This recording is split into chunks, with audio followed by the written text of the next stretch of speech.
મુંબઈના વિલેપાર્લેમાં 90 વર્ષ જૂના જૈન દેરાસર તોડવામાં આવતા સમુદાયમાં રોષ. રેલીનું કરાયું આયોજન. વિલેપાર્લે વિસ્તારમાં આવેલું 90 વર્ષ જૂનું શ્રી 1008 પાછળના દિગંબર જૈન દેરાસર તોડી પાડવામાં આવતા જૈન સમુદાયમાં ભારે રોષ ફેલાયો છે.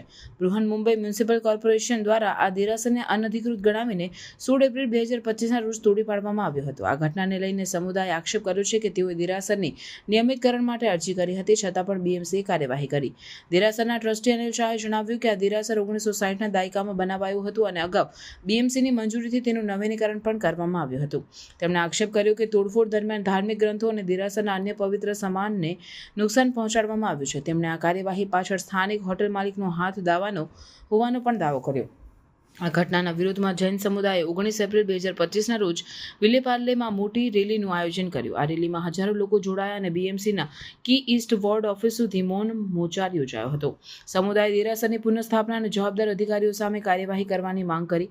આ ઘટનાને લઈને રાજકીય પક્ષો અને ધાર્મિક સંગઠનો દ્વારા પણ બીએમસીની કાર્યવાહી પર પ્રશ્નો ઉઠાવવામાં આવ્યા. જૈન સમુદાયે આ ઘટનાને તેમની ધાર્મિક આસ્થાઓ પર આઘાત ગણાવી છે અને દેરાસરની પુનઃસ્થાપના માટે લડત ચાલુ રાખવાની ઘોષણા કરી છે.